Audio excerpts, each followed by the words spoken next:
And welcome. We are back. This is episode 2 of the Bottomless podcast. If you're watching, thank you. If you're listening, thank you. Whoever it is, we are honored. We are humbled. We are just 3 brown people who are doing a podcast. My name is Kevin, and you guys are...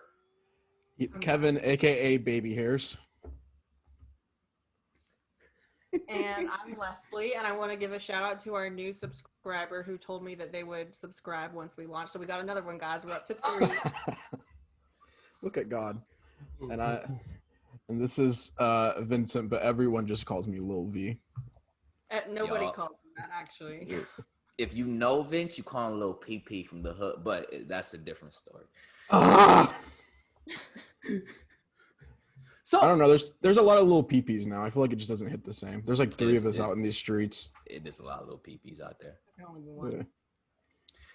There can only be one. I can give you guys my week first if you want. I feel like it was less than ideal, so I don't know if we want to start on that note. Well, Leslie, how was your week? You guys got the lockdown lifted in Hawaii? Yes, my week was good because on Thursday we finally had lockdown lifted. So I had some fun social interaction Friday night for the first time in forever. And then Saturday, my sister and I met up with my friend and went to a Breonna Taylor protest. And we had some interesting intersections with some Trump supporters there. Not that the protest had anything to do with Trump. They just decided that it Wait, did you engage the Trump supporters? We didn't personally. The protest as a whole, like there was kind of this dramatic little actually productive conversation that ended up happening via like microphones across the street. Like, yeah, it was. I'll tell you about it later. Okay, all right. Yeah. Wow. What about you, Baby Hairs? Week was good. Looking like fucking twigs. No, week was good. Work was good because I finished a phase of training for work in the military. So I'm finally, after being a student for 2.5, 3 years, I'm finally not a student no more. So that's pretty cool. And then on a personal level, a little rough in some areas in terms of mental health. But then like my week still felt leisurely in some sense. And it still felt celebratory because it wasn't as busy as I normally am. It wasn't as, it capped off one of the most stressful parts of my training. So that was celebratory. But then, yeah, in a weird mental space, like mental health was flaring up in a lot of ways. So that was kind of like weird and awkward and like hard to juggle those different moods of like celebratory, leisurely, but then like really, really worsening mental health.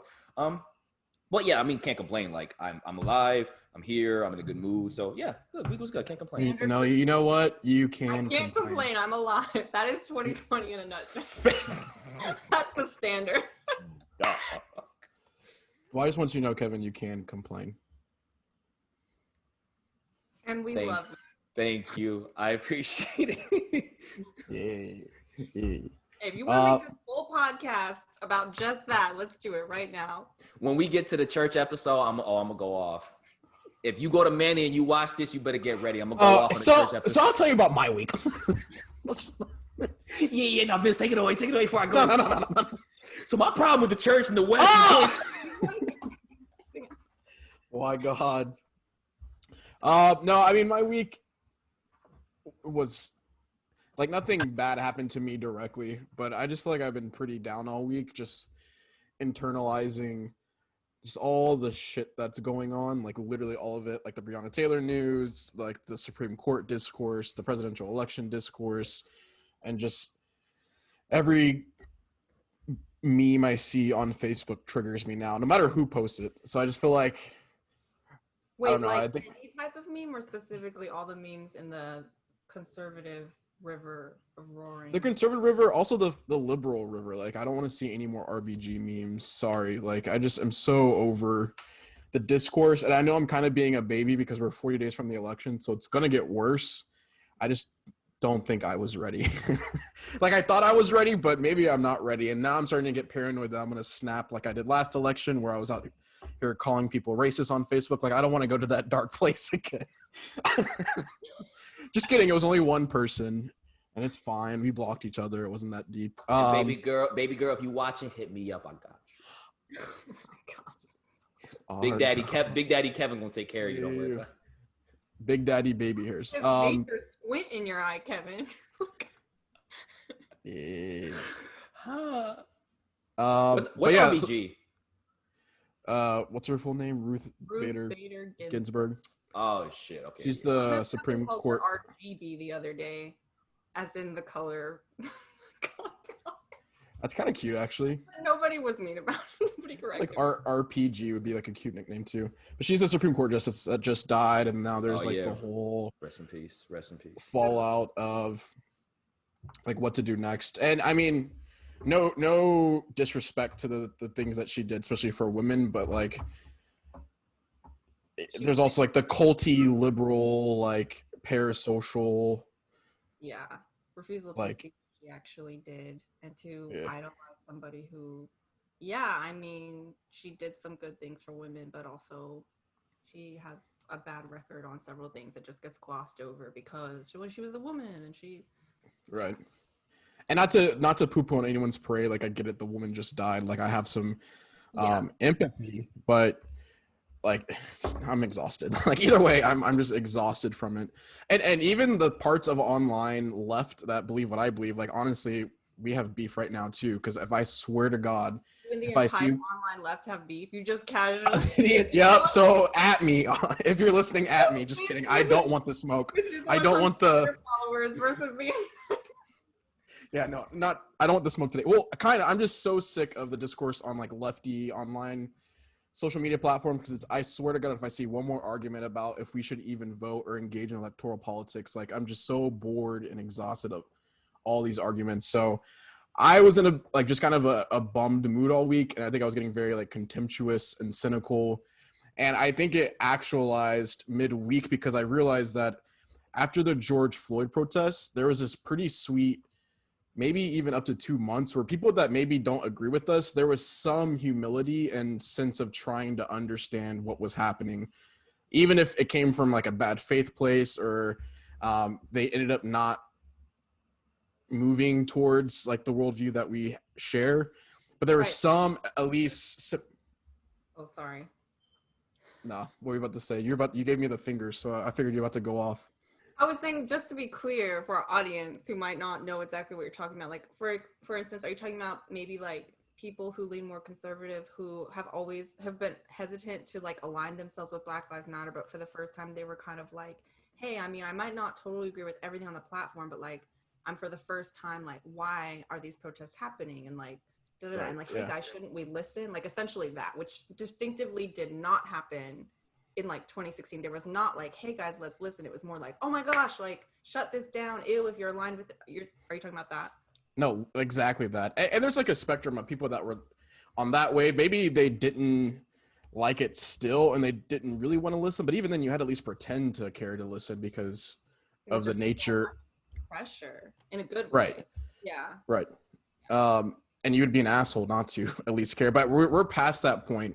And I realize that, and now everyone's just an asshole. And we've all like dug in our heels. So that it's like sad that we're at a place now where that momentum or that fertile time to make change and communicate, both like sharing and listening, has ended. And now here we are. I don't know. I was just in a very irritable place. So that was my week. Love that for me. But I did. So the late Michael Brooks, who passed away this summer, there's a video clip that kind of went viral when he passed away. And for some reason it resurfaced this week. So amidst me being like super contemptuous of everyone, this video popped up and it's basically him just trying to ideate on like a framework of politics that's based on empathy and solidarity nationally, but also internationally, global North and global South, very like cosmopolitan. And I don't know. I think it was very timely to take me out of my super contemptuous place, because I do feel like I'm intentional in wanting to have a certain level of empathy and investment in the people around me, regardless if I know them or agree with them. I like to think that's the way that I operate in society. So it just kind of brought me back to the place of like, okay, even in this time, um, as cliche as it is to say, like super polarized, super inflammatory, like how can I make sure that I'm staying empathetic and understanding and listening and not super cynical or contemptuous? And I don't have the answer for that, but that's where my mind has been after that long ass week. I think one of the easiest ways to start thinking about how to apply empathy in a broad framework sense is to think about how we experience it, right? Like, can either of you guys point to specific times that really encapsulates like what empathy means to you that you've like received? Or it can be a time that you really could tell, like, all right, I'm pulling upon my empathy right now, like, and applying it in this situation or this conversation. It's funny. My mom has always been. I mean, she's a mom, so like, there's hard moments where she's like, and the Korean mom, so she's very academically strenuous in terms of like her expectations of me throughout school, but then also beyond school, like just high expectations as an immigrant parent. But there's a lot of times where also, even as an Asian mother, ironically, she can be very, very, which Asian moms do have a reputation for like treating their sons like princes. Um, so she's been empathetic with me in hard times my whole life. But what's funny is I never saw like her emotions and her softness and her like kindness and caring for me as necessarily empathy until I left for the military and I started going through difficult times. So what's funny is people have like my whole life people have been empathetic with me.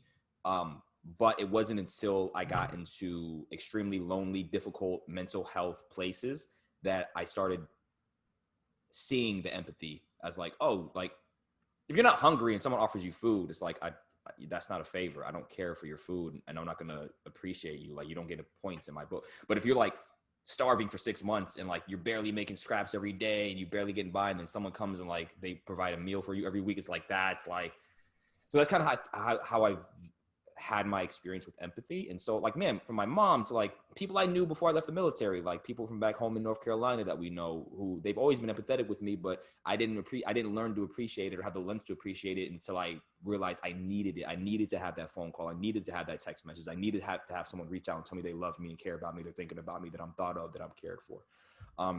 So friends back home, friends in the military, parents, of course, family, always you guys. Yeah, whether it's like mentors from old jobs who like we used to be coworkers and now we're not coworkers and they're like 10 years older than me in a different place in life, but they still reach out to me, let me know that they think about me and care about me. So yeah, so I mean, many people in my life, a lot, the closest people in my life always express some level or version of empathy, even if it's just love you, thinking about you, care about you, hope you're doing good. Yeah. I guess I'm curious, how are you defining empathy for both of you? I think that when you're talking about clarifying specifically empathy, you need to talk about surrounding words that often get mixed up with it, like kindness or sympathy. So, Mm. like, Okay. I think a lot of what you were talking about just now, Kevin, is people extending kindness, right? And then you have sympathy, which is basically the ability to feel sort of like sorrow for somebody else, or like you could use the word pity. It's more of an idea of you're here, they're here, and you are watching the movie of their lives, and like, oh, I feel bad, like you would when watching a movie. Yeah. And I would think of empathy as opposed to watching a movie and feeling sorrow. It requires fundamentally invested relationship, I think, to feel empathy, whether it's for someone you actually know and can have in-person relationship, or whether you do the work of learning, because empathy means the ability to understand and feel what somebody is feeling. Yeah. And of course, in a certain sense, I, as an Asian American woman, the daughter of an immigrant, I have specific experiences. And so Vince will never 100% be able to perfectly feel what I feel. No, I If do. I see No, a I am, and I do. if I see a clip of someone in New York, an old Asian woman in New York being harassed by somebody who's like, go back to China, you brought COVID, right? Like he'll never perfectly be able to empathize with that, but he can because he's taken the time to know me as a person. And I think in a broader sense, like with knowing somebody, if you take the time to learn about different aspects that play into their identity, that extends your reach for empathy. Same thing with people who are not Black. None of us can possibly, I don't think, truly understand how any Black American feels, every day in America, let alone when like a new viral clip gets released, because we're not black. Like, we cannot know, you know. You're not black, Kevin, to be clear. Kevin's eyebrows are going off the charts right now, up and down, left and right. I was looking at Vince like Vince is definitely black, but I'm gonna just let that ride. I'm saying all of us who are not black. Oh, I thought you meant us three in this. No, I mean those of us, which is me and you. Vince, you're not black either. Leslie's always trying to erase my blackness, but it's fine. Gosh. Anyway, so all that to be said, that was kind of like a long-winded way of saying I feel like empathy, in a sense, requires knowledge. It requires the invested time to learn, you know, whether that's about somebody's culture, whether that's about somebody's specific life story. Where sympathy, I think, is a lot more of a, I think it's ingrained in humans. It's natural to feel sympathetic if you see someone struggling. However, empathy requires a little bit more intentional work. For sure. Because if you try to say you're empathizing with someone without doing any work to actually put yourself outside of your perspective, whether you guys fall into the same demographic or not, you know, me and another Asian woman in her mid-20s, that doesn't mean I automatically can empathize with her. You know, like I still need to do the work to know what she's feeling. I can say like, okay, I'm starting to be able to feel what you're feeling. Yeah, for sure. It almost, I think in a literal sense, this isn't the case, but the way I've been perceiving empathy and the lack of empathy that I feel like I've been noticing amongst basically everybody, is that it's like the antithesis of ego, which I feel like is a weird way, like weird words to pair, but it feels like the less capable of distancing yourself from your ego and having humility, like the less capable of creating space to empathize you have, if that makes sense. Like I feel like if you have too much of an ego, you're not going to want to do the work to understand. And then you can be kind or like be passively sympathetic and think that you're checking the box of empathy, but you're not really checking it if you're not cognizant of ego and what you don't know and what you don't understand about other people. And I feel like that's, at least the way I've seen it, it feels like that's like the dichotomy that people are battling. It's anti-hierarchical. Hierarchical. Because to truly empathize, you have to view whoever is at least equal, if not above you, just because of the nature of, as humans, we have ego. So to be able to, I think, truly feel what they're feeling, like at the minimum, you have to say like, we are completely equal. And of course we would all say that we think that, but how much do we really, when we're in a conversation, come in it from a framework of whatever their perspectives are, they're just as like, we are starting here, right? No matter how much I know about something, like I want to treat their perspectives and thoughts and all the things that go into that as just as valid as mine. And I would say you even sometimes have to like go in elevating theirs because of the nature of like to counteract our natural, it's so normal to just sort of like, it's like, well, I'm going to offer my wisdom and then I'll do the work to like hear what you're saying, as opposed to like an equal exchange, or even like a, let me treat you actually as someone who has something to teach me. Yeah, for sure. Maybe this is like an aside. So if it is, like, we can digress or whatever, but, or we are digressing if it's an aside, right? No, that doesn't work. We can, yeah, you get the idea. I don't know. I feel like, and again, I'm not sure if this is completely related, but we've had this conversation before about like, I guess it is a conversation of empathy, of approaching conversations with people who maybe aren't as informed as you, and like how to approach those conversations with empathy. And I feel like that's something that we've gone back and forth over a little bit. And to be fair, I think you've pulled me a little bit closer to you to, I don't know, like my natural posture is to like at least have the spectacle of empathizing or over empathizing. So maybe like I don't, and just being honest, like sometimes like maybe I really am not taking what you say that seriously because I know how uninformed you are, but I feel like I have to engage the spectacle to bridge, which saying it out loud like me is, I don't know if is that bad. I mean, it doesn't sound good when I say it, but but honestly, I feel like that is the function of it sometimes when yes, I think you're just being more honest about it than most people are.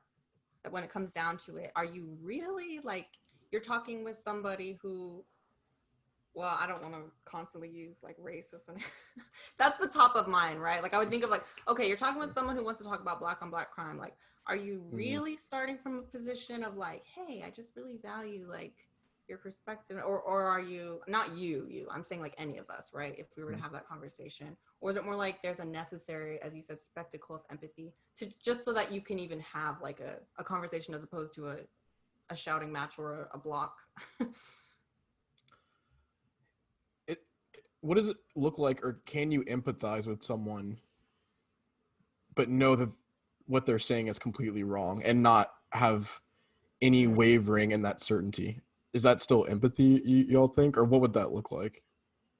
I think how I always functionally define that, and I'm curious what you guys think, and if there's like a truer way or just a totally different way. But I think for me in those situations, empathy looks like, even I don't have to pretend to like, hey, I'm open to sort of agreeing with your point, but I'm very open to understanding why you believe what you believe. And I'm open to whatever I believe not being the absolute right.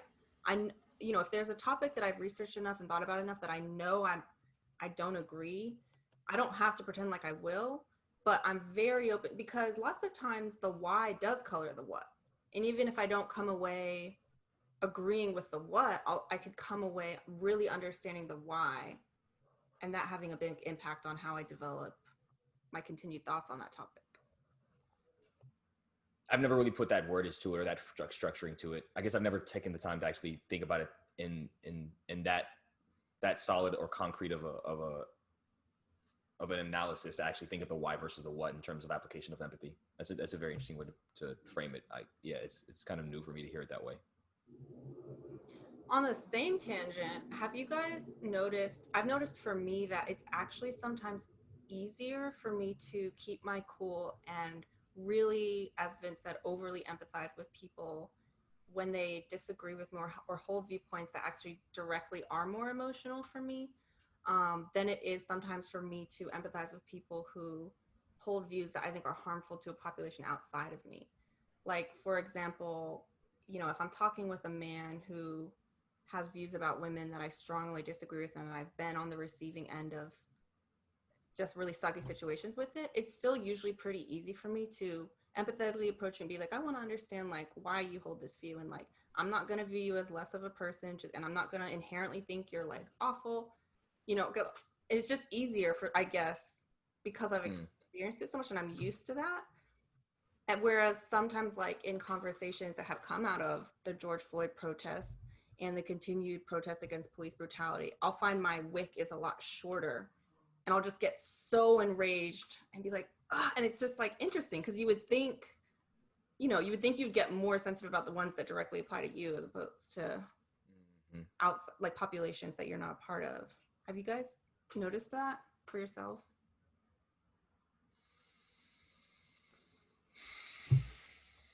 I don't know. I'm so fucking froggy lately, I feel like, about everything. So One red leg. yeah, so, I don't know. I think there's a different dynamic when it involves someone else as like the topic of the debate or whatever, if they're like there, or I don't know, like there is a sense of it's like a Captain Save-A-Ho mentality when it comes to like arguing issues that affect other people. But I don't know. But with when it affects me directly, I'm like, oh, like I can hang. So like, I don't know. I just don't internalize it as much. But apparently I do because I'm froggy this week. So maybe it's all a spectacle. The real topic of this episode is getting to the root. Why is Vincent so froggy?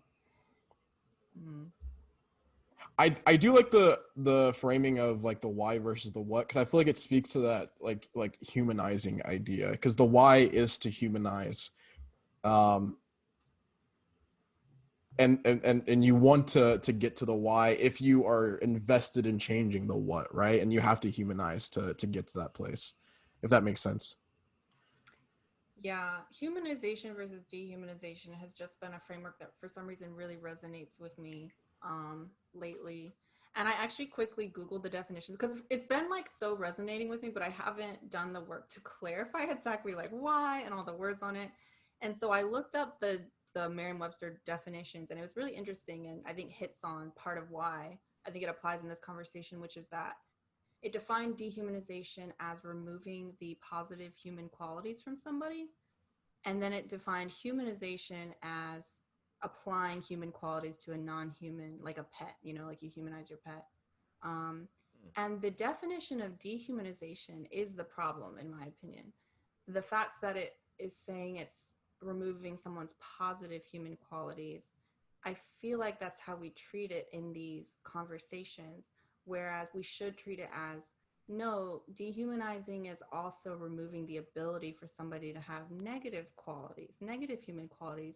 And this might be wrong. There's probably people who have like written a lot about this, but just in my little developing view and framework and experiences I've had, if you, oh, I had it and I'm losing it.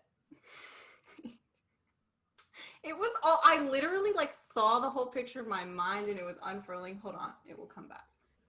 If you are saying humanization or dehumanization is removing positive human qualities, that means that you inherently view humans as, again, hierarchically at the top, that we are sort of like the pinnacle of creation, so to say, right? And so you're saying humans are inherently like good and benevolent, and like, so if you're taking away the good, the things that makes us special and above all the other animals, like you're not a human, as opposed to recognizing like, no, as humans, we are not in the position to, we are not the saviors of creation. We are not at the top. Like there are not top and bottom among us. Like there, humanization means there's room for all qualities that are naturally expressed as part of being human, which includes contradiction, hypocrisy, malice, ignorance, you know, like that is part of what it means to be human. I think that's part of what it means to empathize. Not that you would say, oh, I'm going to make room for you to be ignorant and, you know, malicious and all these things, but it kind of is. And it's recognizing you have that in you too, and you might not even know when it's coming out. Yeah. And to be fair, I feel like it is making room for ignorance. I'm not sure if that means making room for malice, right? Like empathy doesn't necessarily making room for malice. Are you saying perhaps there? It's saying just because somebody is expressing malice doesn't mean that they're not worthy of being heard and that they don't have valid perspectives. And, you know, does that make sense? Yeah. No, it does. Such an indictment of like all of us, fucking everyone. Oh, the left, like the whole left idea of a leftist project is that you're trying to absolve hierarchy and move towards a more egalitarian society. And it sounds like if you are quick to like cancel or you can't empathize even with the biggest Trump supporter, then that's antithetical to your entire worldview, where you're literally reinforcing a hierarchy. So it's a very, I don't know, you just pissed off a lot of leftist Twitter, and I'm here for it. You know, I would argue that it actually makes room for people who feel that way too, because it's saying it's natural that you can't perfectly embody your ideals. That's part of what it means to be human. You know, like there's room for everybody from an empathetic framework. And right, practically, you have to have stands on things. You have to have ideals. But if empathy is, as Vince said, baked in, I think it's good foundational perspective, because then there's room for, again, hypocrisy. There's room for you not to perfectly embody your ideals. It doesn't invalidate the fact that you hold those ideals. And the room for conversation between your ideals and somebody else's. I feel like one thing that kind of came to mind when Kevin was talking, I think, well, we kind of just said it too, like the idea of like space to empathize. And I feel like a part of that is creating space to be empathized with. And Kevin said, I forget what you said exactly, but you kind of mentioned that as well, about how like when you got to more of a place of need for empathy, like you were able to then perceive it better. And I feel like I personally, if anyone knows me, like I'm very bad at creating space to be empathized with. And I wonder if that's like, as empathetic as I think I am, I wonder if that's like a very, that means I'm missing part of it, right? Like I'm not. Bottomless. So the question is, like, how does one create space? For people, like, obviously it's easier for people you're friends with, but like, even if we go back, and I don't want to politicize everything, but just like the general discourse, like if our investment is change and not feeling morally superior or being right, or our own ego, if the investment is to empathize and get to a place of change, how do we then create space to be empathized with, even by people that have such different beliefs and politics and worldviews than us? Because in theory, that's a necessary part of that project, right? Like it's needed to, again, if your investment is actual change. So what I will say is, like you said, how do we create space for people to be? How do we create space for ourselves to be empathized with, as people? Which is kind of the answer I'm about to give doesn't really answer the question, because it's kind of funny the way I look at I love a good non-answer, so give it to me. The way I look at it is like, I don't know. I'm just gonna make the statement, like, unless you've been through adversity, pain, hardship, difficulty, hurt, turmoil, despair, grief, then I'm gonna just say you don't have the space to be empathized with, and I question whether you actually haven't we all. If you're out there and you haven't, love to meet you, because can't relate. So no, I will say up to the age of like probably 2021. I mean, I went through like uncomfortable situations, but nothing was like nothing was heavy enough to where, again, I didn't care for people's emotions up until the age of like 22, 23, 24. Let me tell you something. When I was like young 20s, early teens, I would see stuff like horrific stuff. 2-year-old daughter shot in a stroller. This happened today where this boy got killed. We have sex trafficking victims. We have like Twin Towers. When I was 11 years old, Twin Towers, there's no emotion registered in my head. And I was like, I mean, that's not politically correct or like. All right, so leftist Twitter is canceling us from what I said. Conservative Twitter just canceled us for what you said. So love that. We have no audience, but I'm here for it. Down to our original 3. So I think like, man, I think there are a lot of, I don't know, it's weird. Maybe I think you have to go through adversity and stuff like that. But also I think you also have to. Maybe you have to go through adversity and hard times alone. You have to know what it is to not have ever needed empathy and not gotten it. Like, imagine being somewhere and you need food. You need that last bus back into town, or you got to stay the night at the bus station. You need water. You need someone to put their arm around you, and you needed it and you couldn't get a hold of it. I think that kind of hardship of like, I don't think anyone who's ever gone through something and just always had an immediate ability to grab a hold of it, whether it be finances, relationships, food, warmth, shelter.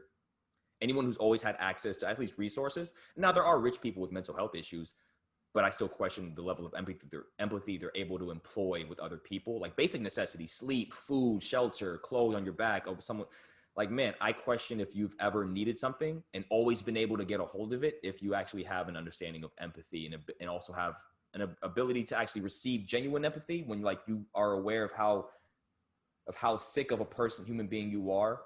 And also the ability to go like, yeah, no, I know how sick I am and how much someone still provided for me in my sickness and undeservingness. So that's why it's out of that overflow of, I know what it's like to hurt and to be sick and to need and to not deserve and someone to still give. So out of that place, I see someone who's sick and hurting and not deserving. And when I say not deserving, like we use our human, oh, they're like a terrible person, or they're a Trump supporter, or they're like against gay rights, or they're Chick-fil-A and they don't believe in whatever the fuck. And so like gay people were like, I think protesting or trying to cancel Chick-fil-A for whatever the owner's stances on gay, whatever it was, which they're to be clear, they're financial investments and fighting against gay equality, but yes. Eat Chick-fil-A. So, so no, all that to say, okay. Like I agree with you, but I'm curious, like, yes, because my ability to empathize with mental health today is significantly more visceral than it was 5 years ago, right? Like, I agree in that sense. Like, it's easier to empathize, but I feel like that's an easy answer. But again, if we're invested in, and to be clear, like some of the stuff is personal. Like we're not always trying to change the world. Like we're trying to also just like fucking be happy and like have a healthy mental state. So like I get that, and I'm leaving room for that. But that aside, and I feel like all of us have this visceral, at least a vision for like a better world to live in for ourselves, for our kids, for our friends, for our family. And if that's your driver, that means part of the work is to create space to empathize and be empathized with, right? Like, I feel like even though it's easier for me to empathize, I don't think it would have been impossible for someone if they tried to build that bridge and give me space to better understand them, that I couldn't have empathized with them before I went through any serious mental health issues, right? Yeah. Like what is, I don't, and I'm truly, I don't know what that looks like, but I feel like there has to be work we can do to even the most privileged. And to be fair, like the stereotypical ops of like a Trump supporter isn't completely privileged, like just because they're generally white. Like there's whole other dynamics, especially around class. But even if it's someone that is every privileged box in the book, has like the best life, like, can we create space for them to empathize with us even in domains that they have no direct understanding or knowledge with? And I feel like the answer has to be yes. Yeah, you have to. I mean, this is clearly I base this in theology and Bible and Christian thought, in my study of Christian thought. My opinion, not saying anyone has to think this way, not saying anyone like has to follow these rules. This is Kevin Ortiz specific to me. For me, you have to develop a theory of how much capacity Kevin has to know, how much capacity Kevin has for malintent, for evil, for wickedness, for sinfulness, to do harm to one another, how much capacity I have in my person, whether I'm actually acting on it on a daily basis. I have to go deep into when I read stories about Auschwitz and World War II and Hitler and those guards who like were regular people who got pulled out of a shop to go be a prison camp guard, and who like took pregnant women out into fields and executed them. I have to sit down and meditate and go, under what conditions can I become that person? Because if I demonize them and weaponize them and I go, I could never, okay, then you don't have a capacity to understand your own wickedness, meaning you're judging instead of relating, you're separating instead of identifying with the parts in them that might have been just like you. You might have been a normal shop owner under strenuous circumstances, and because your Western worldview doesn't allow you to see how you could have got brought into that circumstance, now you're creating an alien and an animal out of someone who was very much so a human like you, maybe a father or a brother. So for me, I think the way you create space is you have to dwell on your own capacity for evilness, for to be a horrible person if the circumstances fell upon you, if the circumstances of World War II or the circumstances of any, like whether child soldiers in Africa, like, man, think about all these different places of the world where there's terrible things going on, and they show them on TV, these wicked child soldiers, these 3-year-olds who like hold AKs and kill grown people. It's like, dog, if you lived in a village where some dude showed up and there was no way to protect you, and they're like, we're gonna kill you and your family and your village unless you come be a child, you're gonna end up in the same. I don't want to hear no bravery. I wouldn't do it. I'm 25 years old in New York City. I'm a liberal. I'm gonna stand up. No, you're not. No, you're not. I'll kill the whole village, right? So I think you have to dwell on your capacity for evil. And if you actually sit down on a daily basis for 2-3 minutes and meditate on how could I become one of those people, a prison camp guard, a child soldier, and you actually realize that's a very slippery slope that I could easily fall down, you become so intimate with those capacities that you go, oh my God, this could go very bad very quickly. So it gives you, I think, a space to be empathized with, because if you can see your own dirtiness, evilness, wickedness, or capacity for it, then it's like, yes, please, I need to be empathized with. I realize how evil I could be or can get. I realize how harsh and mean I can be to my friends. I realize how disrespectful I can be to my coworkers.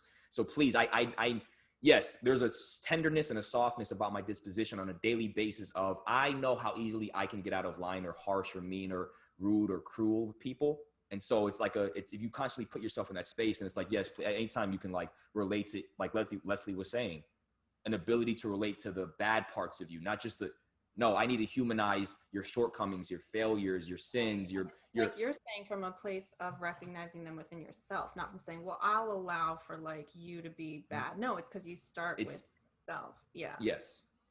And then extend it out, which I think ties back as a quick answer. For one thing, I think applies to how do we build that space for people to empathize with us. It's cool that you brought up your faith, Kevin, because for our listeners, we all were raised Christian and conservative. Kevin and I Vince and I are no longer Christian. Kevin is, and one thing that did stick with me from that upbringing is people in Christian spaces will often talk about the way that Jesus was a servant leader, right? And like he led by example. And I think that that really applies in how to build space for empathy. I think it's a chicken and an egg thing in the sense that somebody is not truly generous if they only ever give and never allow people to give to them. Because then their generosity is stemming, I think, from a place of more like what could be called pride and saviorism, and they're giving just for the sake. I think it's just true. If you only ever give out and don't let people receive, then in some sense you're doing it so that you can be the more, so that because you feel good, right? It feels really good to give. But you know what feels even better is to have like reciprocal life-giving relationships where you view the other person as equal to you in the sense that once again, they have just as much to give back to you. And if you don't give them the gift of saying, yes, I will receive. No, I will not give 90% and only accept 10. It's much more generous to say, hey, I'm going to give 50% and I'm going to expect and welcome and invite, not in a negative way, in a positive way. Like, I know you have so much to give. Like, yes, let's make this even and reciprocal, because it's not like one of us over the other has more to give, and if someone isn't used to that, it can feel so refreshing, right? Like being around someone who, like, it's not expected of you in a sense that you're trying to always balance the scales. It's expected because they see you as for what you are, which is beautiful and full of gifts to give and gifts they want to receive. So chicken and egg, as in like, I think you have to let people empathize with you in order to empathize with people, and you have to empathize with people to let them empathize with you. Leslie, I think you're exactly right. I think the whole reciprocity, the law of reciprocity. So me and Leslie become friends. If I'm always doing her favors and she's asking, but then she sees me in need and goes, hey, let me help you out. And I go, no. There's a ecosystem in which I can give to I can be generous to Leslie by allowing her to compensate for my vulnerabilities in that moment. And so you're right. Unless you allow for someone, which is really weird because Leslie, in just the face value sense, she's giving me something like help, whether it's helping move something out of my house, help with advice on or on homework or something. So on the face value, she's giving me something, her time, her effort, her energies, mentally or physically. But on the ecosystem level of friendship and energy and reciprocity and building trust and bonding with people, I'm giving to her the opportunity to endear herself to me. So there is a giving that I actually am doing. So you're right. That's in terms of the law of reciprocity, you are absolutely right. Like, unless you are able to actually also receive, I do believe that the generosity is then just a facade and a shadow and a falseness that you're perpetuating. Like you're trying to pass off. It doesn't mean you're like a bad person. I think part of it's no, you're a bad person. Right? Like, yeah, you're canceled. You a whole asshole if you're not letting people help you. Leslie said it here first. Forever problematic. Yeah, like I think it's also maturity, right? And it reminds me also, speaking about the broader, like, so Kevin did like such a good job of talking about our interpersonal relationships and how that applies, and then Vince was talking about like the broader people we don't necessarily know, people we might just disagree with in their personal politics. And Dr. Cornel West, who Vince introduced me to, and Kevin I know also likes him. He was quoted in this book I recently read, and he has this quote that says, justice is what love looks like in public. And I'm curious how we would apply that. What does empathy look like in public? Applying the same framework. So justice is what we all know, what we think of as love in all senses, right? As a human, justice is what love looks like in public. Blank is what empathy looks like in public. The crudest analogy I have is playing favorites. So if you like, I made an analogy on Facebook the other day about if you had parents who had two kids and one was blind and the other wasn't. So the kid who can see sees his parents giving more attention, more facilities, more time, more effort, more education, more resources for the blind kid to be able to have an equal footing in life. So empathy is like we know what it's like to have sight. This kid can't see. He's our child. We have this. So to the kid who can see, it's like, yo, mom and dad love him more than me. But empathy in the moment is like, no, I have to identify with your experience. I have to take myself out of my person and imagine what it would be like to have your hurt, and I have to put myself in your shoes. But to anyone on the outside who's like related, interconnected, it can look like taking sides, playing favorites. And people have this weird thing where like we always, all the time, have to be fair to everyone. So I think empathy, at least for me, like the crudest, not the most sophisticated, and the crudest way I can say is sometimes playing favorites or seeming the appearance of unfairness, or because empathy has to like, man, I feel like empathy is most needed when like people are like hurting, or people like are being like wicked, or you see there's this, you're falling short of who you could be as a person, whether it's because you're hurting in the moment or whether it's because you're being a nasty person and spewing evil things. And so I need to sit back, whether you're hurting or whether you're being an evil person, I need to sit back, and the whole village is coming to like pitchforks and torches. We need to kill this person. And there's one person in the crowd going, first off, I'm reserving judgment. Second off, like I'm taking time to like listen, not speak, analyze, really, and try to like figure out, how did you get there? How did you get to a place of wanting to kill yourself? How did you get to a place of lashing out on the village? How did you get to a place of being this toxic person on Facebook? And so I think like it can look like unfairness or taking sides, or like putting your, like being the suit, like Captain Save-A-Ho on the playground, kids getting beat up, and you like go and everyone's like, oh, you're so a very fast food way of saying it is, I think it can look like taking sides or being unfair. It can look like those things. I hear you. As in, like, okay, from one view, everyone's starting at the same starting line, but actually, due to such and such and such factors, right? Like, it looks like they're all at the same starting line, but like, they're a different. So you need to give more time and space for people who are set back due to social inequalities. You need to empathize with them in order to like let them start at the same place. Yeah. I didn't do a good job of summarizing that, but you guys know what I'm referencing, right? Well, no, yeah, and even if it isn't like this kid's at this part in the starting line, and then this kid's at this part, you're just trying to bring them up to that. It's like, no, sometimes it's lateral. Like sometimes it's not necessarily always like a progressive of we're all trying to get to the same starting line at the end, because that's kind of a weird thing too, right? Like, what if someone doesn't measure success or progress or advancement the way you do, and so you think you're empathizing with them, and they're like, I don't need no one to help me get a job or give me food. I just want someone to feel like I'm their friend and they understand me and they get me and they spend time with me and they don't want me for anything other than my companionship. And so I think it's like it can look like, yeah, like selflessness. Like, what do you need? What do you want? How can I just genuinely like love you for you? And like, man, I don't want to be a saviorist or like a superhero and like, look at this great thing. It's not. It can just look like, no, like in the movie Avatar, there's this saying they have amongst the tribal people in like this planets. They say, I see you. And it's not physically I see you. It's like, it's almost like emotional and mentally, psychologically, your entire disposition of your soul and your person and your heart. I see you. Even, especially if you're lashing out, if you're being a nasty person, if you're hurting, I see beyond. So it's like, even beyond like, nah, not just trying to help my kids get an equal footing and maybe in terms of like success in life or advancement or progress in like academically or career. It's like, no, I'm going to like analyze and see where you are. Cause maybe all you want is literally just someone to like spend time with you, be your friend. Like beyond, you actually don't want anything from them, resources, help. And they just want to like, feel like it's funny. There's a comedian I watched. He made fun of a handicapped kid in one of his shows. Kid was in a wheelchair. Andrew Schultz. He made fun of him.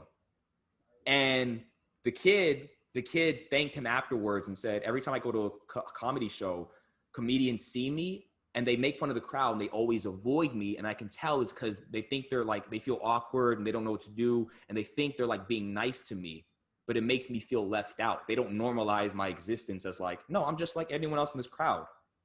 You're just able to see my ailment from this crowd. So he said, thank you, because you were making fun of everyone else. You started making fun of me and you normalized me with the tribe and you didn't exclude me because of my circumstances. I think if you had a crude answer, I have a maybe cheesy on the nose answer, but I think to me, solidarity is what empathy looks like in public.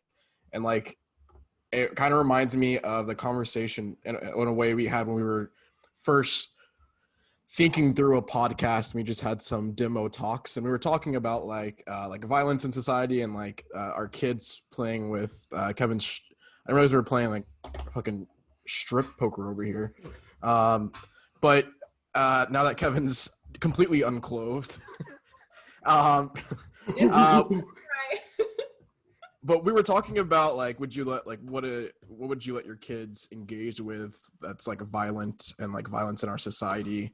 Like one question that came up in that conversation is like the idea of like, why aren't we more upset at the loss of any human life? Like, why is that not like something that we're so viscerally bothered by? Like, why is that so normalized? And I think it's that lack of empathy, but like a lack of solidarity where you can identify with viscerally people that you don't know just because they're fellow humans, and you know that they have a history and a capacity to feel pain, to feel, you know, joy and love, but like we all share that regardless of literally anything else. And I feel like having that solidarity and trying to perpetuate that kind of solidarity is what empathy looks like, and building like challenging sectarian narratives where, you know, like I get it, trust me, I come from the conservative Bible Belt. I viscerally don't like Trumpian politics, but I feel like I'm constantly trying to combat a narrative of like a black and white us versus them, because it flattens that sense of solidarity. Because at the end of the day, they perhaps support maybe even harmful politics, but again, like they still have a shared human experience that if we can't like at least empathize with that, then like how can we empathize at all? So to me, maybe it's too on the nose cheesy jargon, but I think that solidarity, it directly extends upon what Kevin said, because Kevin said empathy is most needed when people are hurting. And I would say what you're saying with empathy being basically what it looks like in public is solidarity, meaning if empathy is more ingrained into us as individuals and then into systems and structures in place, we would be in less situations where more people are hurting, and that's when empathy is needed. If we lead with empathy, then we'll be in less situations where there's mass populations who are hurting, right? And who finally, after screaming for however many decades, finally there's a national spotlight slowly swinging to them, and then everyone's like, oh my gosh, now we need to have this outpouring of empathy, and like, let me read a book by a Black author so I can try and understand the Black experience, as opposed to like, if it was more normalized in our daily life of like, I should be actively trying to understand and feel the perspectives of the people around me, then we wouldn't get to such extreme points. I'm gonna say something unpopular. Because I want to add on to, I want to add a nuance of my definition of solidarity. So not what I think Vince was saying, a little bit of what Vince was saying, but add my nuance to it. Because solidarity, I looked it up real quick, and it said unity or agreement of feeling or action. And I come from hip hop. Like when I say I come from hip hop, like that's the culture that raised me culturally. That's the music I listen to, the art that I love, the fashion that I wear, the way that I shape my worldview. And so in hip hop, there's this thing, at least amongst like people who like have honor and respect for one another and for themselves and for their neighborhoods and the gangs and the groups and the friends they come from, where it's like, yo, if we're out in public and I'm with my friend, I'm with my peoples and my homeboys or whatever, and my homeboy does some bullshit in public, and like he gets jumped or he gets attacked or people start like wilding on him in public in front of y'all outsiders, I'm holding it down for my man. So if we get to fighting, I'm fighting for my man, XYZ. When we get behind closed doors for in-house issues, I might pop on my man like, what the fuck is wrong with you? Like, you just got our ass, all this. But in public, it's like unity. So solidarity might like mean like imply I agree with the action in the statement or like the what's going on or his feelings. I didn't agree with my man doing some stupid shit, but he's mine.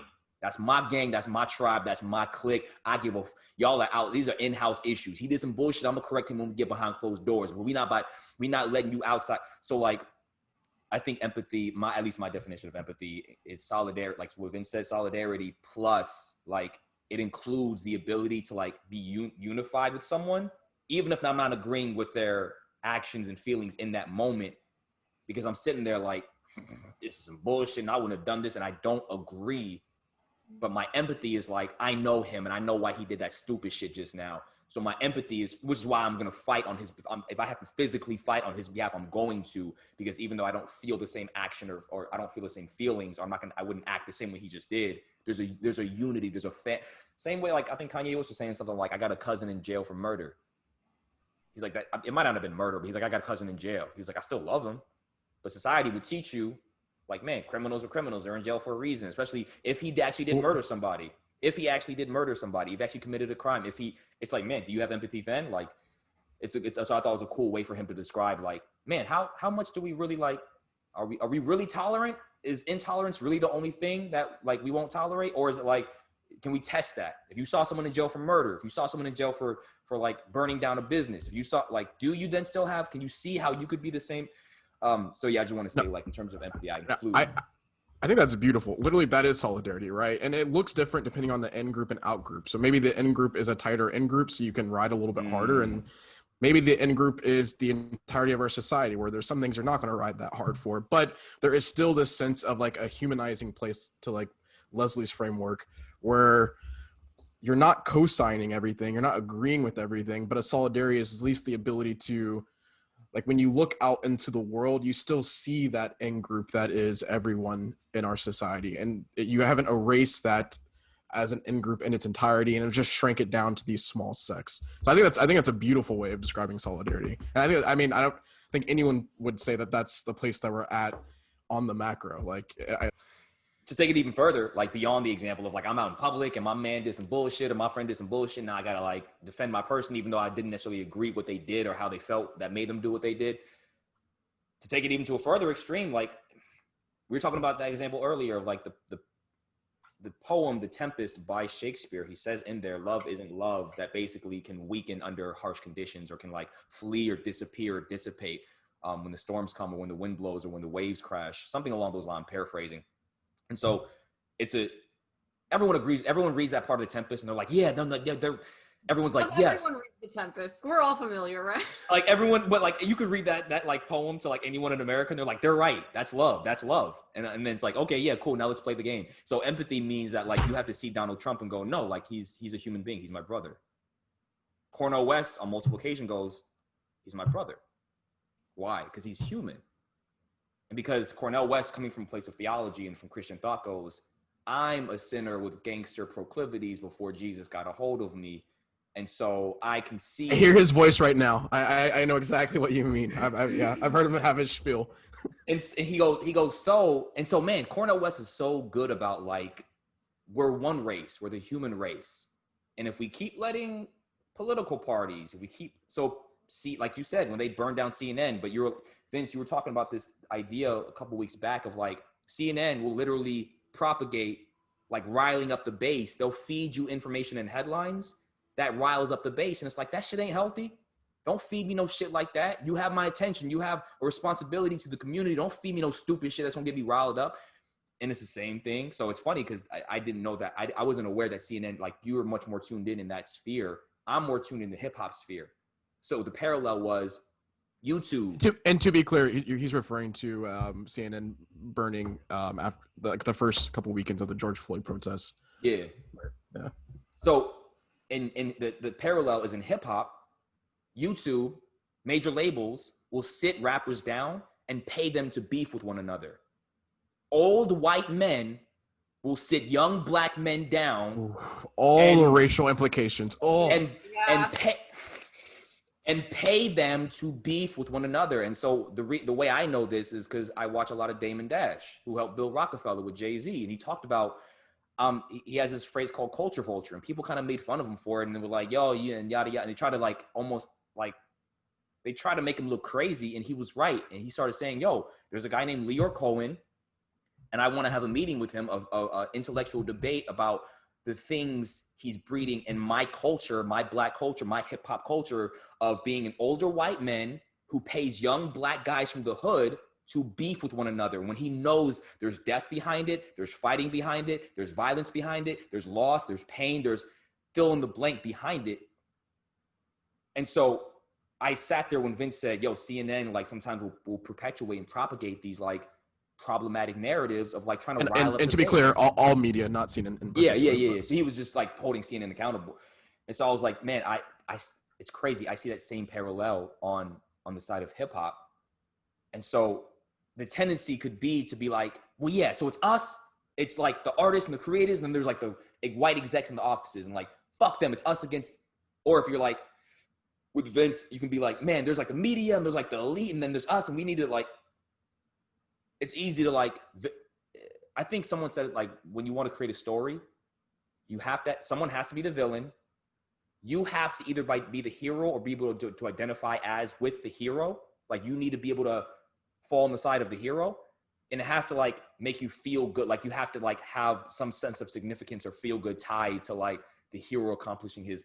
So I think it's interesting that whether it's CNN, whether it's hip hop, whether it's Trump, we fall into this game that I think media, that I think very powerful people, that I think our own human, I'm taking responsibility here, that our own human nature and proclivities lend us to, of we want to somehow identify with, as a hero or with the hero in society, of like, we're the anti-Trumps or the anti-Bernies or the anti-Hillary, whatever you want to be. We're the heroes and there's a villain. It's Hillary or it's Trump or it's whoever. And now and Cornel West is like so countercultural and going, no, we're all humans. That's my brother. Like, the same way that some tribal Iraqi person in some village in Al Jazeera in the Middle East are my brothers. Trump is my brother, and I can see the wickedness in me. I can see it playing out in him, but I know that same wickedness that lives in him lives in me.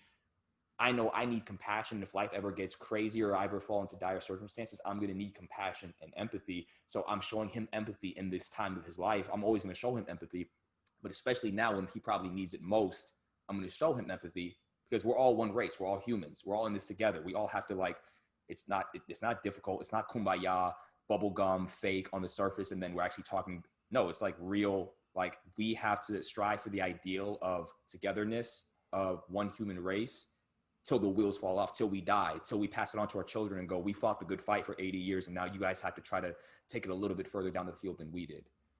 I do want to just quickly add one last addendum to that, because I agree totally.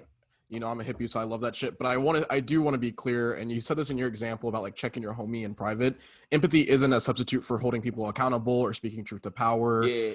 So I guess I know that's what we all mean, but I want to be very clear about that. Like, I think big into class consciousness, solidarity. That doesn't mean that people that are doing harmful things to any demographic, that we should be any less strong in our critique, in our protest. So just want to make sure that that's clear. Agree. 1,000. Is not alone a solid foundation for a way of interacting with the world. It has to be melded with strong ideals that you're willing to act on, applying empathy. But that means that you cannot, if you translate empathy as treating everyone equal in the sense that, well, someone's beating up this lady and I empathize for her pain, but I also empathize with, why is he beating her up? Maybe, you know what I mean? Like, no, you can still apply that, and you can intervene and save the woman, but also not say, and you're an eternal monster, whoever you were, for beating her. But you would also, he needs to have, like, you would want to report him and you want to make sure. So yeah, 100% agree with Vince. And I do want to tell this story because it relates so well, which is that yesterday when I was at the protest, I feel like I saw an incredible display of empathy in the most basic sense we've been talking about, which is treating someone as, hey, you have a right to your opinion, you're a human, I'm going to engage with you as such. We were protesting the failure to hold the officers who killed Breonna Taylor accountable for their actions. We were at the Hawaii State Capitol. And it wasn't actually like a huge gathering. There was probably like 60 of us. And there was one guy with a huge Trump 20 flag who decided to come marching through and was very much trying to get a reaction, very much trying to rile people up, trying to get people to yell at him. I thought it was just such a picture perfect thing that there was also a white woman with him who was just holding an American flag. So she wouldn't hold the Trump flag, she just held an American flag, and she also never once spoke. She would not speak her own words, but she stuck by his side the whole time. And I just thought that was a really good picture. Ooh. Jump her too. Jump her. Oh, we love the good white woman. white women complicit, you know. I love white women. Yes. I I am love half white women. white, to be clear. I'm half white. I have a white mom, so I'm not at all excluding myself from this complicity that we are in if we are not self-aware, and if we don't hold each other accountable. But anyway, basically what happened is that they kind of ended up going, the two Trump people ended up going across the street instead of being among us. And one of the organizers, he was like classic, like he had the dad cargo shorts and a little cap and like had his microphone and was like, hey brother, like, so why are you here? Like, why in your mind what does this have to do with Trump first? And then the other guy started shouting back like, all lives matter. And like, the guy just kept saying, okay, sir, like, let's talk about that. What do you mean by that? And it was pretty much over the course of half an hour, this poor Trump guy on the other side didn't have a microphone, so he was like screaming and there was like cars passing by.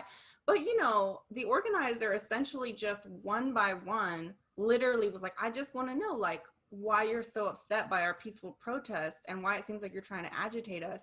And he broke down so many facts about the Breonna Taylor case, eventually ended up getting the guy to say, yes, I do believe Black Lives Matter. And then at that point, the organizer was like, so why aren't you over here with us? None of us are saying all lives don't matter. Like, and one of the Trump guy's main points when he was even among us, he kept pointing at people and be like, you're not Black, you're not Black. Why are you here? There's only like 5 Black people here, which wasn't true in the first place, but it was extremely a mixed group who was there. And, you know, the organizer said to him, like, your very point shows, like, you can be over here with us. Like, it's not about Black people versus, like, the point is these are all lives out here saying, hey, we're recognizing that Black lives are not treated as equal to other lives in America. Like, it's great that it's not only Black people over here. Like, why don't you come over here? And, you know, I don't think that it's anybody's job to exercise that much empathy in that situation. You know, if he would have popped off, like, I mean, I would have been like, you know, totally understanding, but I think that was a beautiful display. And just to wrap it up, another clear picture was that there did happen to be this white woman on our side who actually kept responding to the agitator with riling it back. Like she would just be like, you have small dick energy, and like, I know you have a small penis, and like, which is fine, you know, like, but it was actually like she would do that sometimes in between this Black organizer trying to thoughtfully engage with him and saying like, hey guys, I'm doing this as an educational, like, we need to think about how we engage with people who disagree with us. Because at the end of the day, what it became clear was he was all bluster, and once he kept being met with facts, he literally ended up like walking away. Like, he just gave up after half an hour and just didn't have anything to say. And he said, you know, the point isn't to beat that man down. I mean, it's to reveal like, hey, we are not out here just hyped up on emotions. We're not following some, you know, just to make our, like, there are facts. No, it is a Democratic hoax that we're all following, to be clear. It's Amen. Yeah. Yeah. So anyway, I just No, thought, that's beautiful. I especially because usually Black Lives Matter protests, it's you have such a large group of people who don't necessarily agree with like nonviolence or like inflammatory whatever. So it's beautiful whenever you see someone who's like willing to like do that. And yeah, that's just like, I mean, I saw Vince's and again, face. that's not an indictment on people protests that do end up violent or anything. I'm just saying like it's a good example. And I do think that white woman needed to pipe it down and not Are you right? You know what I mean? Like I was like, you are literally derailing, and this man is taking more energy for him to be calm than it is for you. So just calm yourself down. But yeah, let me tell you something. If you non-Black at a Black protest and you're the only one riling up violence and agitation, you should get like punched in your fucking face. If the Black people are sitting there like, no, we're not trying to. Our episode on empathy. No. Fuck. Yeah. Fuck all that empathy talk. If you and I say this as a solidarity, never heard of it. Come catch these hands, white. I say this as a I say this as a non-Black person. If you at a Black protest and you see Black people trying to get something done, and they like, nah, we out here on some MLK non-violence, and you out there riling shit up. If you a woman, a Black woman should punch you in your fucking face or ask someone to punch you in your fucking face. And if you a man, Black or not, should punch you in your fucking face. Because you see a group trying to accomplish some shit and you being just, and they're not trying to go the way you're trying to go about it, then you being just as counterproductive as the motherfuckers who might come in and try to rile up some bullshit. So I've seen a lot of that on Instagram when George Floyd shit happened. People in North Carolina and Raleigh, this little white boy was yelling the protest space with the riot police trying to get them hyped up to like do some stupid shit to the crowd. And then some black like mom figure walked over and was like, sit your stupid ass down. Your black lives and brown lives gonna get killed over your stupid shit. You ain't even black. Shut your dumb ass. And everyone clapped. He sat down. And I was like, yep, he should have got that ass beat right afterwards. Empathy. My empathy is putting my fucking hands on you afterwards. To be fair, we support all protests. Bottomless. Violent and non-violent, to be honest. I'm just putting that out there. Yeah. Like Martin Luther King said, freedom won't ring, that chopper gonna sing.